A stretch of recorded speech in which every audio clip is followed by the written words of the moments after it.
আল্লাহর সামনে দণ্ডায়মান হওয়ার ভয়। কার সামনে দণ্ডায়মান হওয়ার ভয়? আল্লাহর সামনে দণ্ডায়মান হওয়ার ভয় যদি মানুষের অন্তরের মধ্যে প্রতিষ্ঠিত হয়ে যায়, তাহলে ওই ব্যক্তির দ্বারা সমাজের মধ্যে কখনো অরাজকতা হবে না। ওই ব্যক্তির মাধ্যমে সমাজের মধ্যে কখনো টেন্ডারবাজি হবে না, দুর্নীতি হবে না, চুয়াচুরি হবে না, অন্যের হক মেরে খাওয়া হবে না। যদি আল্লাহর ভয়ে ভীত হইয়া কোনো ব্যক্তি কাজ করে। আমরা অন্যের ব্যাপারে এই কথাগুলো বেশ বলি, কিন্তু আসলে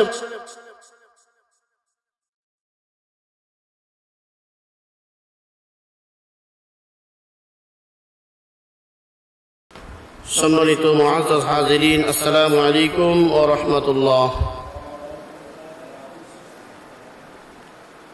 আল্লাহ পাক রব্বুল ইজ্জত জালাল ইকরামের দরবারে হৃদয়ের গহীন থেকে শুকরিয়া আদায় করছি যে আল্লাহ জাল্লা শানুহু অত্যন্ত দয়া এবং মায়া করে আমাদেরকে আল্লাহর ঘর মসজিদে আসার সুযোগ দান করেছেন। এজন্য শুকরিয়া জ্ঞাপন করি, বলি আলহামদুলিল্লাহ। রাসূল সাল্লাল্লাহু আলাইহি ওয়াসাল্লাম দুরূদ ও সালাম পেশ করি, সকলে বলি সাল্লাল্লাহু আলাইহি ওয়াসাল্লাম। সম্মানিত হাজিরিন, আমি আপনাদের খেদমতে সূরা আন-নাজিআত এর 40-41 নম্বর আয়াত তেলাওয়াত করেছি। আল্লাহ সুবহানাহু ওয়া তাআলা যদি তৌফিক দান করেন এই বিষয়ে আলোচনা করার চেষ্টা করব ইনশাআল্লাহ। আল্লাহ তাআলা আমাদেরকে আমলের নিয়তে আলোচনা বলার এবং আলোচনা শোনার তৌফিক দান করুন, সকলে বলি আল্লাহুম্মা আমিন। সম্মানিত হাজিরিন, আমি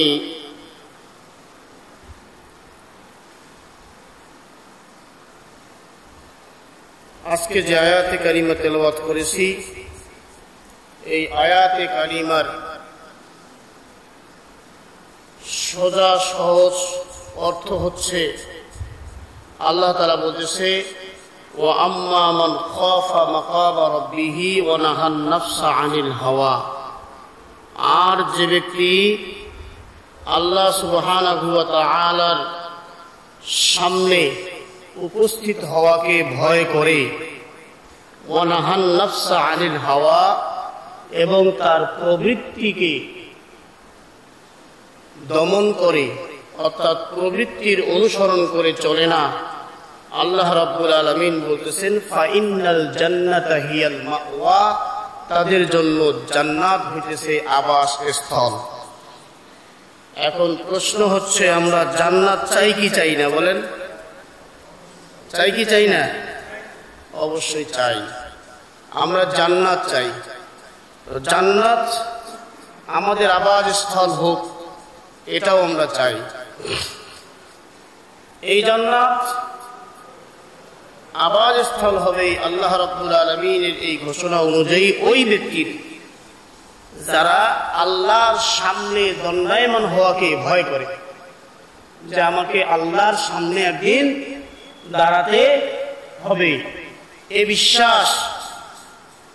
বিশ্বাস যাদের রয়েছে এবং এই ভয় যারা করে যে আল্লাহর সামনে আমাকে একদিন দাঁড়াতে হবে, সেদিন আমি কি জবাব দেব, এই অনুভূতিটা যার মধ্যে আছে, আর এই অনুভূতিটাকে সামনে নিয়েই যারা তার প্রবৃত্তির অনুসরণ না করে, প্রবৃত্তির খেয়াল খুশি মতো না চলে, আল্লাহর বিধান অনুযায়ী জীবন পরিচালনা করে, আল্লাহ তাআলা বলেছেন ফাইন্নাল জান্নাতা হিয়াল মাওয়া, ওই ব্যক্তিদের জন্য অবশ্যই জান্নাত হবে তাদের আবাসস্থল। সুবহানাল্লাহ।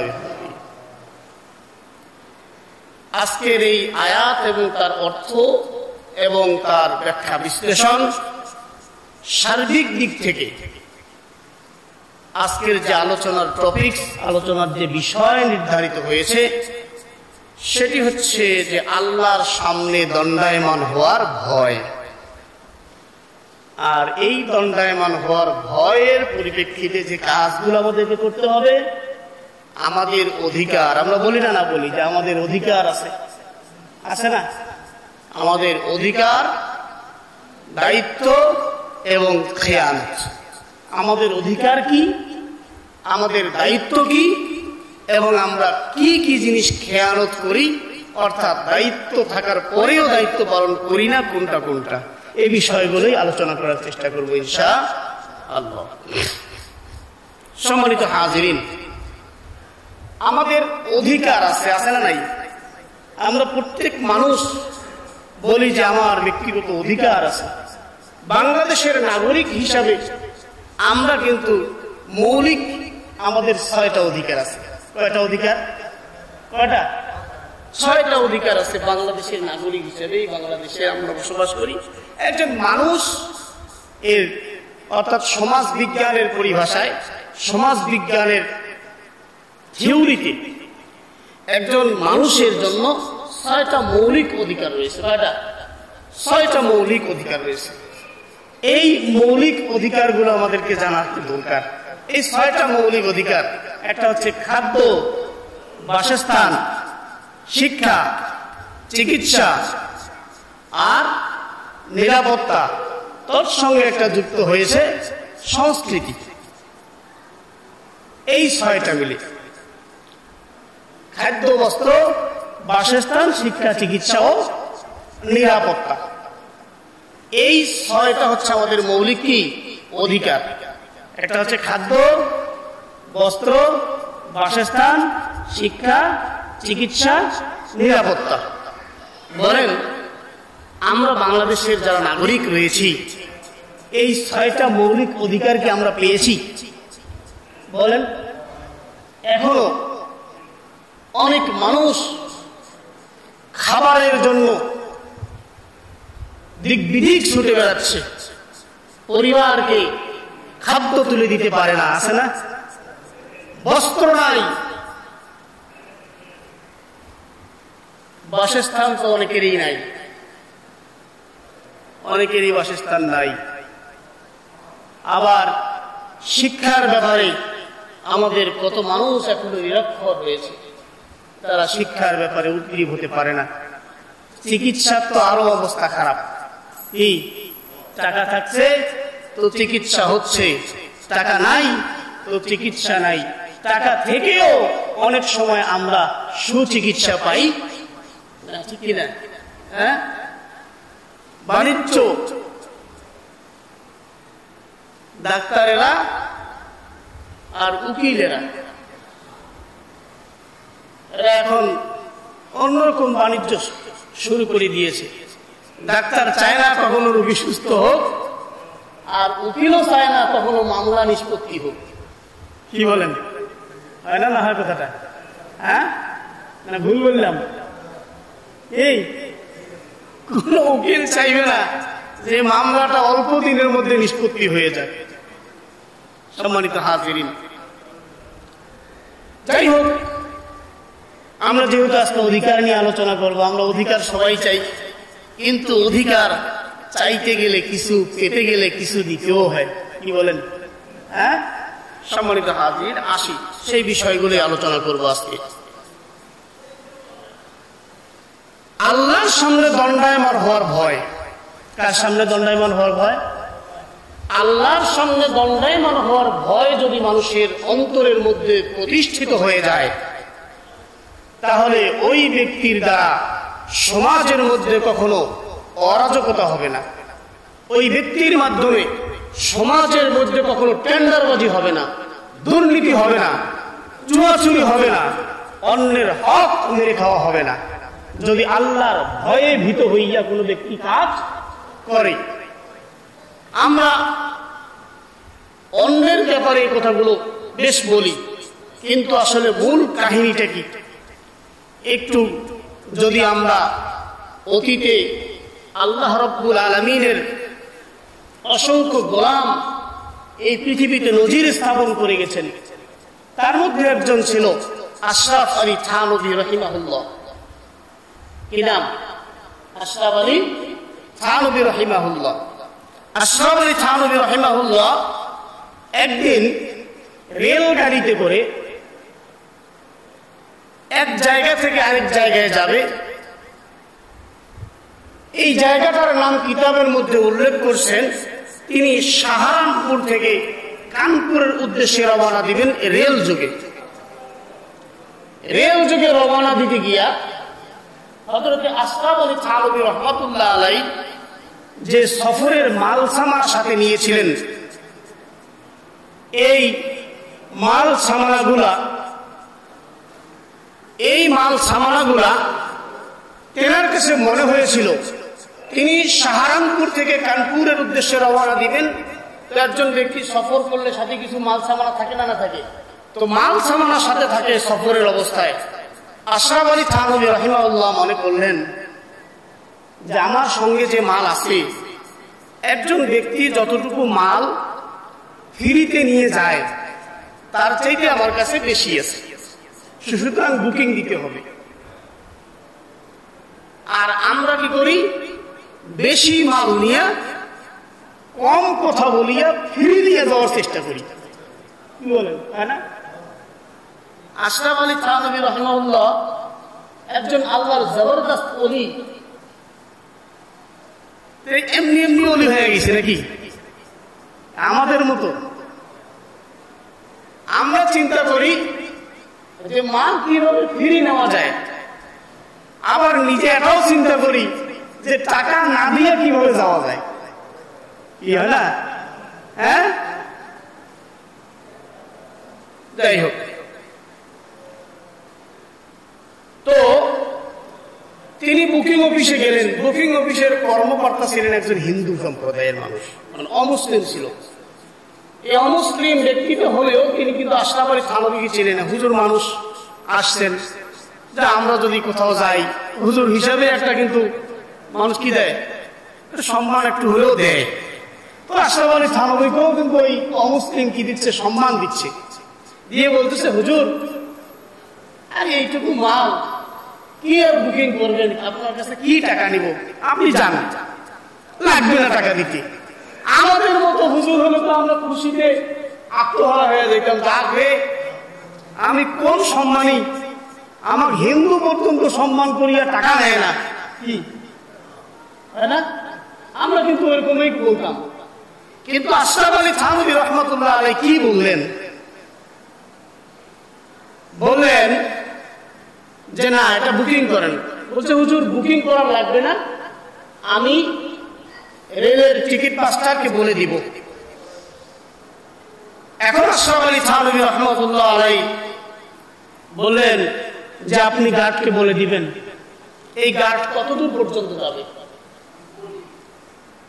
আশরাফ আলী থানভী রাহমাতুল্লাহ আলাইহি এই জবাবে ওই কর্মকর্তা বললেন যে গার্ড গাজিয়াবাদ পর্যন্ত যাবে। বললেন যে গাজিয়াবাদ যাওয়ার পর কি হবে? বললেন যে গাজিয়াবাদ যাওয়ার পর ওই গার্ডকে আমি বলে দিব, অন্য গার্ড যিনি থাকবেন ওই গার্ড আপনার কি করবে, আপনাকে বলে দিবে ওই গার্ড কত দূর পর্যন্ত যাবে। বললেন যে ওই গার্ড আপনার গন্তব্য স্থান পর্যন্ত, কানপুর পর্যন্ত যাবে। বললেন যে কানপুরের পর কি হবে? কানপুরের পর আপনার সফরই শেষ হয়ে যাবে, আর তো কোনো গার্ডকে বলার দরকার নেই।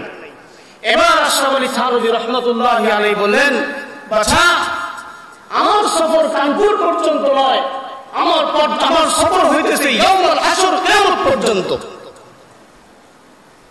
তোমার গার্ড কি কিয়ামত পর্যন্ত যাবে? কিয়ামতের দিন যেদিন আল্লাহ সুবহানাহু ওয়া তাআলা আমাকে বলবে, ও আশরাফ আলী থানভী তুমি যে ওই দিন সফর করেছিলে, সাহারানপুর থেকে কানপুর গিয়েছিলে, তোমার সামান ছিল, তোমার মাল ছিল, যেই মাল সম্পদটা তোমার ছিল, এই মাল সামানটা তোমার ফ্রিতে নিয়ে যাওয়া যেত না। রেলওয়ে কর্তৃপক্ষ একটা নির্দিষ্ট ওজনের জিনিসপত্র ফ্রিতে নিয়ে যাওয়ার জন্য বলেছিল, কিন্তু তোমার কাছে তো তার চাইতে বেশি ছিল, তুমি কেন ফ্রিতে নিয়ে গিয়েছিলে? আমি তো জবাব দিতে পারবো না। তোমার গার্ডকে আমার কিয়ামতের দিনে ওই জবাব দেবে। আর আমি তো জানি, আশরাফ আলী থানভী বলতেছে, ও কর্মকর্তা শোনো, আমি তো জানি, এই মর্মে আমার জানা আছে যে রেলওয়ে কর্তৃপক্ষ আপনাকে এই মর্মে কোনো পাওয়ার দেয় নাই, কোনো ক্ষমতা দেয় নাই যে আপনি যাকে ইচ্ছা তাকে ফিরে নিয়ে যাইতে পারবেন, আর যাকে ইচ্ছা তার মাল ফিরে আপনি বহন করতে বহন করাইতে পারবেন। এইরকম কি অনুমতি আপনাকে দিছে? না, তা তো দেয় নাই। তাহলে আপনি কেমন করে অনুমতি দেন? আমার মাল ওজন করুন, টাকা কত হয় সেই টাকা নিন। তাহলে দেখেন তার চিন্তা ভাবনাটা কি ছিল, আল্লাহর দরবারে ভয়ের চিন্তা ছিল। আর আমরা হলে কি বলি, মাল নেওয়া যায় 10 কেজি, আমরা নিয়ে গেছি 30 কেজি। 30 কেজি মাল নিয়ে যাওয়া বলতেছি এইটুক মালের টাকা দিব কি? হ্যাঁ, একজন ব্যক্তি, নাম বলবো না, বলতে গেলে একটা সম্প্রদায়ের গায়ে লেগে যাবে, তো উদাহরণ হিসাবে বলতেছি, কারো গায়ে লাগলে দয়া করে বিষয়টি ওইভাবে দিবেন না। একজন মুক্তিযোদ্ধা, আজকে থেকে প্রায় 4 বছর আগে হবে সম্ভবত, 4 বছর আগে মুক্তিযোদ্ধা আমাকে বলতেছে, হুজুর এইটা দেখছেন, মানে ওই যে লোগোটা, হ্যাঁ দেখছি, এটার পাওয়ার খুব কি, এটা থাকলে আমাদেরকে কোন রেল টিকিট কর্মকর্তা আমাদের কাছে টাকা চাইতে সাহস পায় না। উনি নিজেকে কি মনে করলেন? গর্বিত মনে করলেন। ভালো, ওনাদের জন্য আমরা দেশ পেয়েছি, খুব ভালো, ছাড় দেয়। কিন্তু আমার প্রশ্ন হচ্ছে যে আমাদের রেলওয়ে কর্তৃপক্ষের নিকট থেকে এরকম মর্মে কি কোনো নোটিশ জারি হয়েছে যে কোনো মুক্তিযোদ্ধা রেল গাড়িতে চললে তার কাছে ভাড়া নেওয়া হবে না? বলেন, এরকম কোন বিধান, এরকম কোন আইন রেলওয়ে মন্ত্রণালয়ে কিংবা রেল কর্তৃপক্ষের কাছে নাই। তাহলে ওই ব্যক্তি যতবার যাওয়া আসা করেছে ততবার কি ভুল করেছে নাকি ঠিক করেছে বলেন? আর ওই যাওয়া আসার কারণে যে টাকা, যে সম্পদ তার বেঁচে গিয়েছিল, সেই টাকার সেই সম্পদ দিয়ে যদি ওই সফরকালীন একটা চা খেয়েছে কিংবা পান খেয়েছে, তাহলে সে হারাম খেয়েছে না হালাল খেয়েছে? বলেন, হারাম না হালাল? আর গত জুমায় বলেছিলাম যে ব্যক্তি হারাম খাবার দিয়ে তার রক্ত তৈরি করবে, গোশত তৈরি করবে, শরীর বৃদ্ধি করবে, ওই শরীর, ওই রক্ত, ওই গোশত কখনো জান্নাতের মধ্যে প্রবেশ করবে না।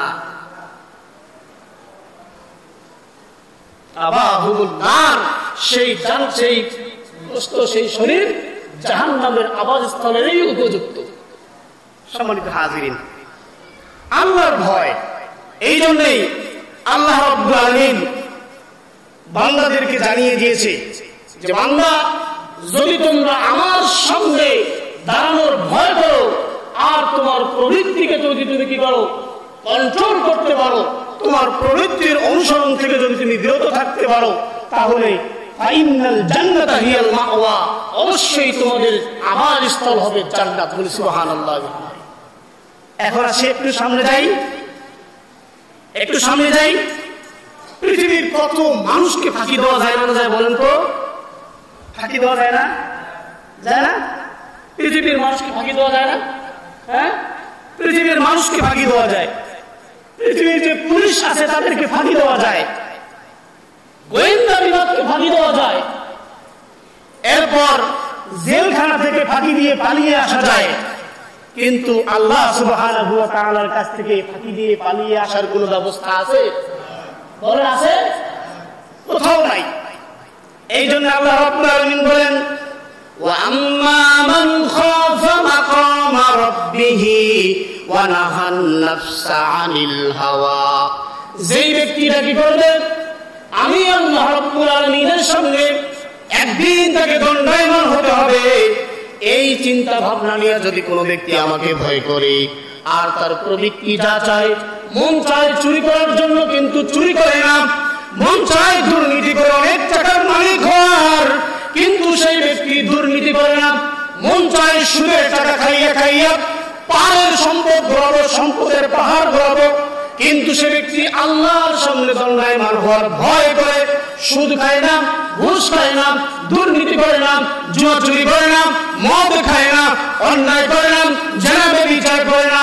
আল্লাহ রাব্বুল আলামিন বলতেছেন এই সকল ব্যক্তি যখন দুনিয়ার জমিনে এরকম কষ্ট করে যখন তার জীবন অতিবাহিত করবে, আল্লাহ তাআলা বলেন ফাইনাল জান্নাতা হিয়াল মাওয়া, আমি আল্লাহ রাব্বুল আলামিন অবশ্যই তাকে জান্নাতের আবাসস্থল তাদেরকে দান করব।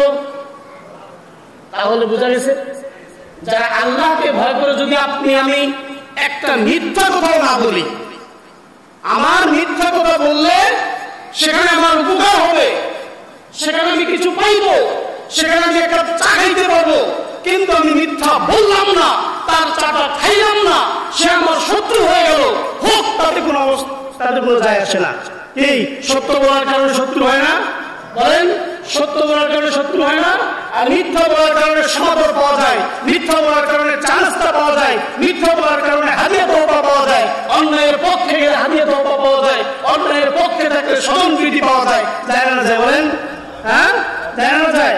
আপনার সমাজে অহরহ দেখবেন সত্য বলার কারণে তাকে চা তো খাওয়ায় না, বরং তার বদনাম করে সত্য বলার কারণে। আমি বলবো সারা দুনিয়া হো মুখালিফ তু কোই নুকসান হ্যায় গম নেহি হ্যায় ডর নেহি হ্যায় জব খুদা রহমান হ্যায়। যদি সমস্ত দুনিয়া আমার বিপক্ষে চলে যায়, সমস্ত দুনিয়ার মানুষ আমার বিপক্ষে চলে যায়, সমস্ত ক্ষমতাগুলো যদি আমার বিপক্ষে চলে যায়, সত্যের পক্ষে থাকার কারণে গম নেহি হ্যায় ডর নেহি হ্যায়, কোনো চিন্তা নাই, কোনো ভয় নাই, জব খুদা রহমান হয়, যখন আমার আল্লাহ রাব্বুল আলামিন আমাদের সাথে থাকবেন। ঠিক কিনা বলেন?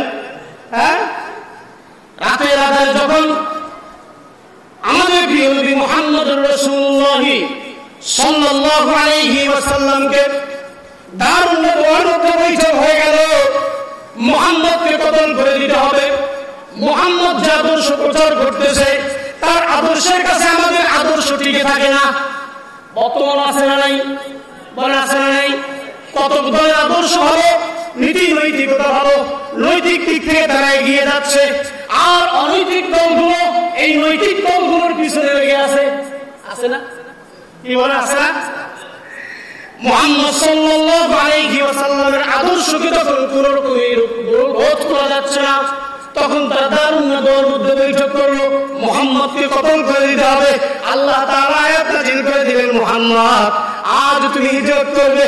মুহাম্মদ সাল্লাল্লাহু আলাইহি ওয়াসাল্লাম সাথে কি নিয়েছিলেন বলেন? হিজরতের সময় সাথে কি নিয়েছিলেন?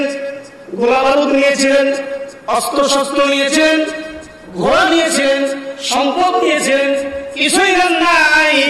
আমার নবী হযরত মুহাম্মদ সাল্লাল্লাহু আলাইহি ওয়াসাল্লাম শিক্ষা দিয়ে গেছে, ও আমার উম্মতের দল, সত্যের পক্ষে থেকে যদি বিনা অস্ত্রে তুমি যদি একা বের হয়ে যাও, ওই একা বের হয়ে যাবে না, বরং তোমার সাথে আল্লাহ রাব্বুল আলামিন থাকবেন। মুহাম্মদ সাল্লাল্লাহু আলাইহি ওয়াসাল্লাম আবু বকরকে সাথে নিলেন আর হিজরত করলেন মদিনার পথে। মদিনার পথে হিজরত করতে যাইতে যাইতে সাওর নামক পর্বতের গুহায় তারা আশ্রয় নিলেন। মক্কার কাফেররা মুহাম্মদ সাল্লাল্লাহু আলাইহি ওয়াসাল্লামের পিছু নিল, পিছু নিতে গিয়া মুহাম্মদ সাল্লাল্লাহু আলাইহি ওয়াসাল্লামের পিছু নিতে গিয়া সাওর পর্বতের কাছে গিয়া তারা এখানে বলতেছে যে এখানেই মুহাম্মদ থাকতে পারে। এইবার আল্লাহ মুহাম্মদকে ডাক দিয়ে বললেন, মুহাম্মদ সাল্লাল্লাহু আলাইহি ওয়াসাল্লাম আমাদের আর বুঝে রক্ষা নাই। মুহাম্মদ সাল্লাল্লাহু আলাইহি ওয়াসাল্লাম বলেছিলেন, ইন্নাল্লাহ মা'ানা, নিশ্চয়ই আমাদের সাথে কে আছেন? কে আছে? আল্লাহ আছেন। তারা সেখান থেকে ফিরে গেল। মুহাম্মদ সাল্লাল্লাহু আলাইহি ওয়াসাল্লাম সাওর পর্বতে কি ইন্তেকাল করছেন? বলেন, ইন্তেকাল করছেন নাকি? সেখান থেকে তিনি বের হয়ে মদিনায় গিয়েছিলেন, সম্মানিত হয়েছেন। মদিনার ছোট্ট প্রজাতন্ত্রের তিনি সভাপতি হয়ে গেলেন, প্রেসিডেন্ট হয়ে গেলেন। সুতরাং আল্লাহ রাব্বুল আলামিন যখন আপনার আমার সাথে থাকবে, তখন আমাদের কোনো চিন্তা, কোনো ভয় নাই। এই জন্য আল্লাহকে যদি সাথে রাখতে চাই তাহলে কার পক্ষে থাকতে হবে? বলেন, কার পক্ষে? সত্যের পক্ষে থাকতে হবে, সত্য কথা বলতে হবে, মিথ্যাকে আশ্রয় দেওয়া যাবে না। যিনি বলতেছিলাম, আপনি আর আমি যদি একটা মিথ্যা বলি, সত্যের মানে মিথ্যা না বলি, আল্লাহকে ভয় করে, আল্লাহ রাব্বুল আলামিন বলেছেন ফাইনাল জান্নাতু হিয়াল মাওয়া, অবশ্যই আমি আল্লাহ রাব্বুল আলামিন তাদের আবাসস্থল করে দিব জান্নাত। বলি সুবহানাল্লাহ বিহামদিহি। তাহলে আমরা সত্যের পক্ষে থাকবো তো ইনশাআল্লাহ, প্রবৃত্তিকে দমন করব। মনটা চায় ভাই, মনটা চায়, আমারও মনটা চায় একটা সুন্দরী নারী নিয়ে একটু আমোদ ফুর্তি করার জন্য, চায় না চায়? আপনারা বলবেন যে হুজুর এটা কেমন কথা, আপনারও মন চায়? হ্যাঁ হুজুর হলে কি হবে, আমার কি নাই যৌবন চাহিদা? কি বলেন, আছে না? মনটা চায় না চায়? চায়, প্রত্যেক ব্যক্তির মন চায়। যেই পুরুষের যৌবন শক্তি আছে, জীবনী শক্তি আছে, জৈবিক চাহিদা আছে, সেই পুরুষই চাইবে একটা সুন্দরী রমণী নিয়ে একটু নাচা চাপা করি, চাইবে।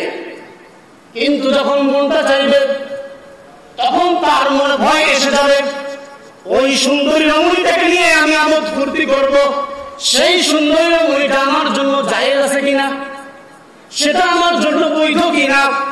যদি বৈধ হয়ে যায় তাহলে তো আলহামদুলিল্লাহ কোনো সমস্যা নেই। কিন্তু যদি অবৈধ হয়ে যায়, এই অবৈধ থাকার কারণে ওই ব্যক্তি চিন্তা করবে, অবৈধ জিনিসটাকে যদি আমি ব্যবহার করি, এই অবৈধ জায়গায় যদি আমার জৈবিক চাহিদাকে চরিতার্থ করি, আল্লাহ রাব্বুল আলামিনের আদালতে দাঁড়াতে হবে। আল্লাহ যদি কিয়ামতের আদালতে আমাকে জিজ্ঞাসা করবে, ও মাওলানা সাহেব, কিংবা ও চেয়ারম্যান সাহেব, কিংবা ও মেম্বার সাহেব, আপনাকে যে ক্ষমতা দিয়েছিলাম, এই ক্ষমতার ব্যবহার করিয়া আপনি ভুলাইয়া ভাইয়া ফুসলাইয়া অন্য একজন ব্যক্তির স্ত্রীকে ব্যবহার করেছেন, কিংবা অন্য একজন নারীকে ব্যবহার করেছেন, ওই কঠিন আদালতের দিনে কোটি কোটি মানুষের সামনে যেদিন দণ্ডায়মান করবে, সেই দিন জবাব দেওয়ার মতো কোনো বুদ্ধি আছে নাকি? যদি জবাব দেওয়ার মতো বুদ্ধি না থাকে, এই ভয় করিয়া প্রবৃত্তিকে দমন করিয়া নিজের স্ত্রীর উপরে সন্তুষ্ট যে ব্যক্তি থাকবে, আল্লাহ রাব্বুল আলামিন বলেছেন ফাইনাল জান্নাতু হিয়াল মাওয়া, তাদের জন্যই আমি জান্নাত আবাসস্থল করে দেব। বুঝা গেছে কথা? বুঝা গেছে? যদি কোনো ব্যক্তি চুরি করতে মন চায়, একজনের কাছে ফল চাইয়া দিল না, ওই হুজুর ওর গাছের ফল আমি কতদিন যে চাইছি দেয় নাই, আমি চুরি করে খাইছি, আমার কি পাপ হইছে? এটা অনেকে বলে, কিন্তু আমাদের সমাজে আছে, বিশেষ করে আমাদের যুবকদের মাঝে এটা আছে। চাই নাই, চাইছি দেয় নাই, দেখি হ্যাঁ জায়েজ নেই ভাই। সে যদি না দেয়, আপনার আমার কোনোই করার নেই। অসংখ্য সাহাবাদের ইতিহাস আছে এরকম, বাড়ির পাশে তার খেজুর বাগান, তার ছোট্ট বাচ্চা খেজুর কুড়ে কুড়ে খায়। অভিযোগ এসেছিল এই কারণে ছোট্ট বাচ্চার হাতের মধ্যে দড়ি লাগাইয়ে ঘরের মধ্যে বেঁধে রেখেছিল, তারপরও বাড়ির পাশের অন্যের বাগানের খেজুর তাকে করে খাইতে দেয় নাই। এরকম হাজারো ইতিহাস আছে। সম্মানিত হাজিরিন, এই জন্য আল্লাহর সামনে দণ্ডায়মান হওয়ার ভয় থাকতে হবে। এটা হচ্ছে আমাদের এই সমাজের মধ্যে, যদি সমাজকে যদি দায়িত্বশীল করতে চাই, সমাজকে যদি কি চাই, দায়িত্বশীল করতে চাই, তাহলে এই সমাজের প্রত্যেকটা মানুষকে দায়িত্বশীল হতে হবে। প্রত্যেকটা মানুষকে কি হতে হবে ভাই? কথা বলেন। ঠিকায় আদায়ের ফেরিওয়ালা আমরা দেখি না? মানব অধিকার কমিশন, নারী অধিকার কমিশন, প্রতিবন্ধী অধিকার কমিশন, মানে কমিশনের অভাব নাই, খালি অধিকার দেওয়ার জন্য সবাই ব্যস্ত। কি বলেন, হয় না? হয়।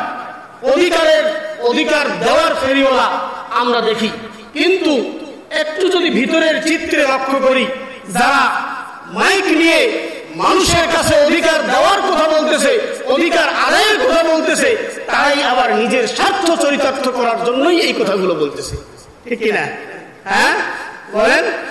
সম্মানিত হাজিরিন, চতুর্দিক থেকে আমরা এই অধিকারের গুঞ্জন শুনি, কিন্তু প্রকৃতপক্ষে অধিকার কি এটা আমরা জানি না। এটা আমরা জানি না। খুবই সংক্ষেপে বলতেছি, যেটি হচ্ছে যে যদি কোনো ব্যক্তির মাঝে ইসলামিক শিক্ষায় শিক্ষিত হয়, তাহলে এই শিক্ষা তার মধ্যে এই ব্যক্তিকে কি করবে? পরিবারে দায়িত্বশীল করে তুলবে। একজন ব্যক্তি যখন ইসলামিক শিক্ষায় শিক্ষিত হবে তখন সে পরিবারের একজন দায়িত্বশীল হবে। আমরা তো একদিনেই পরিবারের প্রধান হইনি, হয়েছে নাকি বলেন? আমরা কি একদিনেই পরিবারের প্রধান হয়েছি? একদিনেই হই নাই। পরিবারের প্রধান আমরা একদিনে হইনি, আমরা আস্তে আস্তে করে বড় হয়েছি। কেউ পরিবারের প্রধান হয়েছি, কেউ একটা ওয়ার্ডের প্রধান হয়েছি, কেউ একটা সমাজের প্রধান হয়েছি, কেউ ইউনিয়ন পরিষদের চেয়ারম্যান হয়ে ইউনিয়নের প্রধান হয়ে গেছি, কেউ আবার এমপি পদপ্রার্থী হয়ে এমপি নির্বাচিত হয়ে একটা আসনের কি হয়েছি, একটা মন্ত্রণালয়ের কেউ প্রধান হয়েছি। এই যে প্রধান যে হয়েছি, এই প্রধান হয়েই কি শেষ? তার কি দায়িত্ব নাই? বলেন, তার কি দায়িত্ব নাই? তার অনেক দায়িত্ব আছে। এই দায়িত্বগুলো কি? এগুলো হচ্ছে যে ব্যক্তি তার পরিবারের প্রধান যদি হয় তাহলে তার স্ত্রীকে কিভাবে পরিচালিত করতে হবে, সন্তানগুলোকে কিভাবে পরিচালিত করতে হবে, স্ত্রীর অধিকার কি, সন্তানের অধিকার কি, বাবা মা যদি বেঁচে থাকে তার অধিকার কি, এগুলো তাকে জানতে হবে। এখন জানার পরেও যদি কেউ না মানে সেটা ভিন্ন বিষয়, কিন্তু ইসলাম আমাদেরকে এই শিক্ষাটি দেয়। সমাজের মধ্যে, পরিবারের মধ্যে, রাষ্ট্রের মধ্যে আমাদেরকে দায়িত্বশীল হওয়ার জন্য শিক্ষা দেয় কি? ইসলাম এই শিক্ষাটি আমাদেরকে দেয়। কারণ আমরা দেখেছি যে যত বড় শিক্ষিত হয় অন্য লাইনে, সে তত বেশি দেখা যায় যে সম্পদের পাহাড় নিজের আখের গুছার জন্য ব্যস্ত থাকে, ঠিক কিনা? সম্মানিত হাজিরিন, এই জন্যে প্রত্যেক ব্যক্তি কিন্তু আমরা কিন্তু দায়িত্বশীল হয়েছি। প্রত্যেকটা ব্যক্তি, কেউ বাবা হয়ে দায়িত্বশীল হয়েছি, কেউ বড় ভাই হয়ে দায়িত্বশীল হয়েছি, কেউ মসজিদের ইমাম হয়ে একটা দায়িত্বশীল হয়েছে, কেউ মসজিদের সভাপতি হয়ে দায়িত্বশীল হয়েছি, কেউ মসজিদের সেক্রেটারি হয়ে দায়িত্বশীল হয়েছি, কেউ ইউনিয়ন পরিষদের একজন মেম্বার হওয়ার পর একটা দায়িত্বশীল হয়ে গেছেন, কেউ চেয়ারম্যান হওয়ার পর দায়িত্বশীল হয়ে গেছে, কেউ এমপি হওয়ার পর দায়িত্বশীল হয়, কেউ মন্ত্রী হওয়ার পর দায়িত্বশীল হয়। এরকম প্রত্যেকটা ব্যক্তি আমরা কিন্তু কোনো না কোনো জায়গায় দায়িত্বশীল। কি এটাকে আমরা অস্বীকার করতে পারবো? বলেন, অস্বীকার করতে পারবো? এটা অস্বীকার করার কোনো বুদ্ধি নাই। তো দায়িত্বশীল ব্যক্তির দায়িত্ব কিভাবে পালন করতে হবে এটা আমাদের তো জানা আছে, কি বলেন? এখন দায়িত্বশীল ব্যক্তির দায়িত্ব পালন করতে গিয়ে আমাদেরকে জানতে হবে আমাদের অধীনস্থ যারা রয়েছে তাদের অধিকারগুলো কি। আল্লাহ রাসূল সাল্লাল্লাহু আলাইহি ওয়াসাল্লামের একটি দীর্ঘ হাদিস, আল্লাহ রাসূল বলেন, আলা কুল্লুকুম রাঈন ওয়া কুল্লুকুম মাসউলুন আন রাইয়াতিহি। প্রত্যেকটা ব্যক্তি হচ্ছে দায়িত্বশীল, আর প্রত্যেকটা ব্যক্তি তার দায়িত্ব সম্পর্কে কিয়ামতের আদালতে জিজ্ঞাসিত হবে। কিয়ামতের আদালতে কি হবে? আদালতে কি হবে? জিজ্ঞাসিত হবে। প্রত্যেকটা দায়িত্বশীল। আল্লাহ রাসূল হাদিসে বলেন, আল ইমামু রাঈন ওয়া মাসউলুন আন রাইয়াতিহি। ইমাম শব্দের অর্থ এখানে নেতা বোঝানো হচ্ছে। এই নেতা মানে যদি আপনারা ইমামকে নেতা মানেন তাও ঠিক, আর আপনারা যদি আপনাদের বাইরে আমরা যারা নির্বাচন করে নির্বাচিত হওয়ার পর সংসদে যায় তাদেরকে নেতা মানেন তাও ঠিক। বুঝতে পারছেন? এই উভয় নেতাই কি হবে? আল ইমামু রাঈন ওয়া মাসউলুন আন রাইয়াতিহি। একজন নেতা সেও কিন্তু একজন দায়িত্বশীল, আর সে অবশ্যই তার প্রজাদের ব্যাপারে জিজ্ঞাসিত হবে। এখন যদি মানে একজন চেয়ারম্যান কিংবা একজন মেম্বারের যে পাওয়ার, সেই পাওয়ার কি আপনার এই খোলাহাটের ইমামের আছে নাকি? হ্যাঁ, আছে নাকি? হ্যাঁ, মুখে আমরা বলতে পারি যে হ্যাঁ ইমাম তো ইমামেই, সে এমপির চাইতেও বড়, চেয়ারম্যানের চাইতেও বড়। এটা মুখের কথা, কাগজে কলমে নাই, মানে কাগজপত্র জাল। বুঝতে পারছেন তো? দলিল কি? ভুয়া দলিল। হ্যাঁ, এটা আছে ভুয়া দলিল, কাগজপত্রে নাই। কাগজপত্রে পাওয়ার আছে মেম্বারের, কাগজপত্রে পাওয়ার আছে চেয়ারম্যানের, কাগজপত্রে পাওয়ার আছে এমপির, কাগজপত্রে পাওয়ার আছে উপজেলা পরিষদের চেয়ারম্যানের, ঠিক কিনা? এখন ওই বিচার যদি আমরা করতে যাই তাহলে ইমামতিও হারাবো, আর ওই জেলখানার বাইরে থাকাও স্বাধীনতা শেষ হয়ে যাবে, ঠিক কিনা? সম্মানিত হাজিরিন, এই জন্য আল্লাহ রাসূল বলতেছেন, আল ইমামু রাঈন ওয়া মাসউলুন আন রাইয়াতিহি। নেতা একজন দায়িত্বশীল, সে তার প্রজাদের ব্যাপারে জিজ্ঞাসিত হবে। এরপর বলতেছে, ওয়া রাজুলু রাঈন ওয়া আন আহলিহি ওয়া হুয়া মাসউলুন আন রাইয়াতিহি। আর একজন পুরুষও দায়িত্বশীল, সে জিজ্ঞাসিত হবে তার পরিবারের সদস্যদের ব্যাপারে।